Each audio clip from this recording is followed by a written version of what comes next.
It is happening. We are just one subscriber away from 100. At the time of recording, we are on 99. Let's push it to 100. Hi, welcome back to BoxBox F1 Fantasy with me, Quentin. And today we're going to look at who we should avoid putting in our teams and who are the cold fries that may just fill out our team and our hunger for points. You'll get the analogy as we go along in the video. First of all, thank you for being here, and let's just run through a few reminders before we get started into the who to avoid and who to add. Deadline is at the start of the sprint race, so that is Saturday morning, super early for me, which is 5 a.m. Greenwich Meridian Time +2. So be sure to check the countdown timer on the F1 Fantasy page to make sure you do not miss the team lock deadline. And we only have one sprint qualifying and one free practice to help us decide who we are going to include in our teams. Another popular thing for this weekend, which we're going to see a lot of, are 3x chips and limitless chips being played. No negative also seems to be slightly on the cards, but it seems like the majority of people are either going for a limitless play or 3x chip play. And we'll get into that in just a second. No negative, like I said, is also chip you might want to play, considering we are still in the new regulations, right at the beginning of the new regulations, and we are probably going to see a lot of DNFs. I think I predicted we're going to have 4 DNFs in the Australian Grand Prix, so I was not too far off with that. Now, one little reminder, if you are playing the limitless team or considering playing it, just remember any transfers you make now do not count towards your budget rise. What do I mean? Let's imagine you've got Bottas in your team and you sub him out right now for someone else. If you play limitless this weekend, that transfer is negated. You're going to get the budget rise or drop of the team you had in Australia. So any transfers you make now before activating limitless have no effect whatsoever. They will be negated, and at the beginning of next week, you will be sitting with your Australian Grand Prix team. So just be sure to keep that in mind. If your team is going to go down in value, it may be better to hold off on playing limitless this specific weekend. Now, who do we want to drop from our teams, our hot potatoes, as we'll call them? Both McLarens definitely do not want to have them in our team. They are going to very likely drop in price. Excuse me, I don't have time to edit that out, so please bear with me. The 2 McLarens, 2 Aston Martins. Bottas is a hard avoid. We'll get to Perez in just a second. Hadjar as well is very likely to drop in price due to his DNF in Australia. Hulkenberg and Sainz. I do think I forgot to include Albon on here, but that is what it is. So if you have any of these in your team, or more than one of these in your team, I would suggest getting them out with all your free transfers if you can.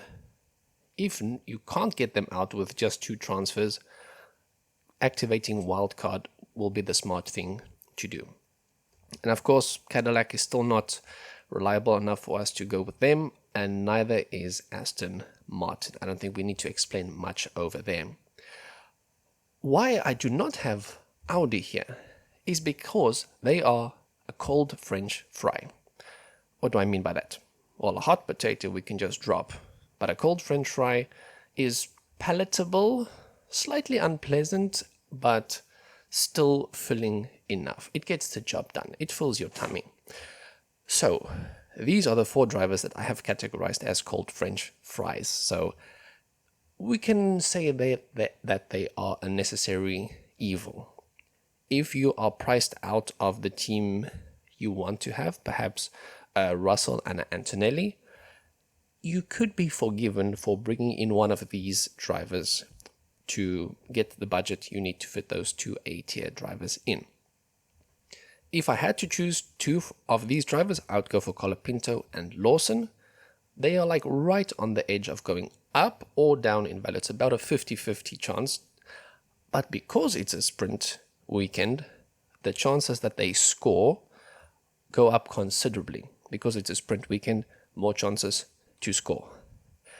And the only reason Perez is in here, he did score 4 points in Australia, and I believe he needs to score 8 points for him to not drop in price.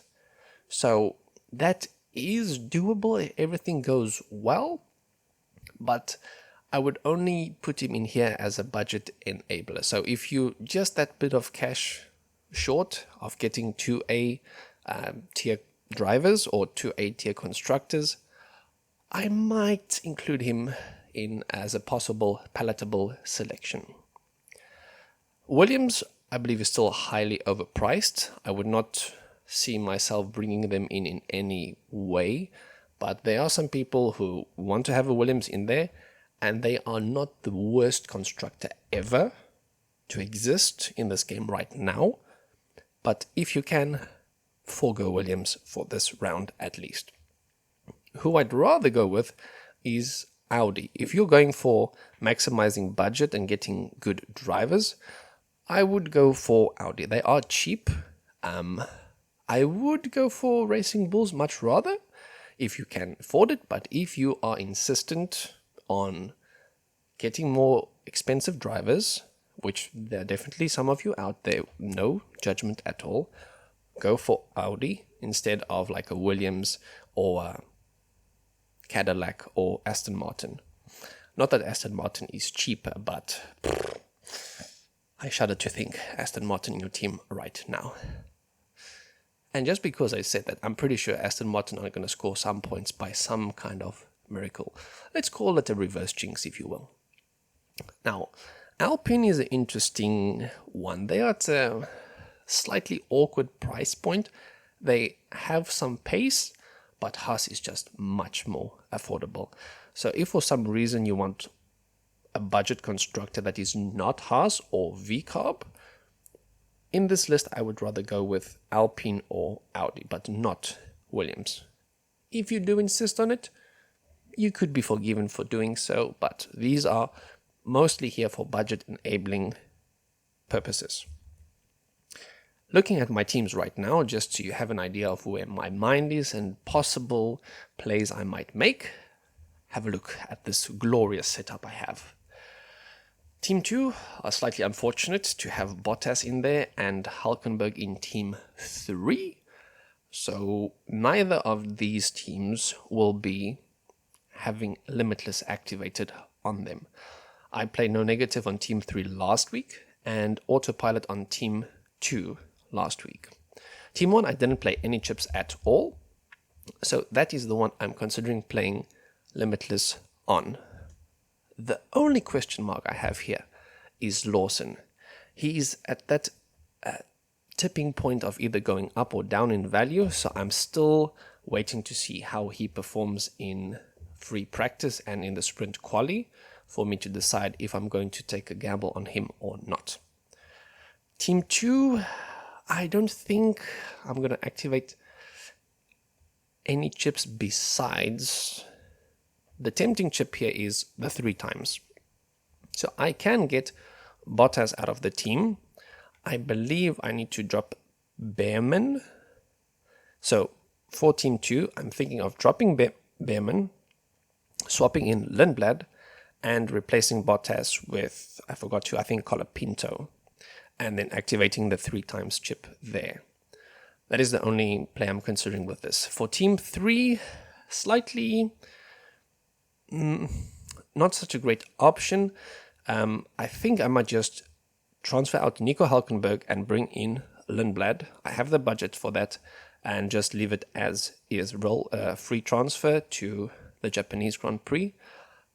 I'm not convinced of playing a chip here.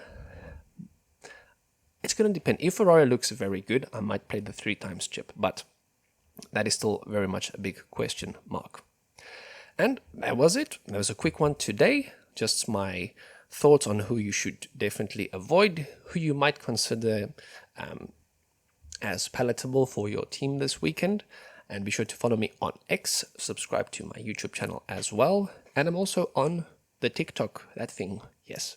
Don't expect any dances there, though. But thank you for watching, and don't miss out on tomorrow's video. After sprint qualifying and free practice, of course, I'll be running a small little data analysis, a nice lovely race pace analysis to see who is who, where if any people are out of place in qualifying due to some error. Try to see what data we can gather from free practice. It is going to be a hectic free practice, especially Ferrari with the Macarena wing are going to be interesting people to watch. So remember, next deadline on the screen is incorrect. It should be 5 a.m. GMT plus 2 for Saturday 14 March. That is it, yes. So apologies for that little typo there. And leave your questions in the comments of this video, please, and I'll be sure to answer them in tomorrow's video.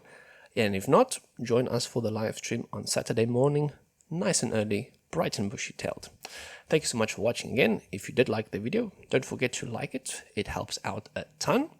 And thank you for being here. See you tomorrow. Same time-ish and same place. Goodbye.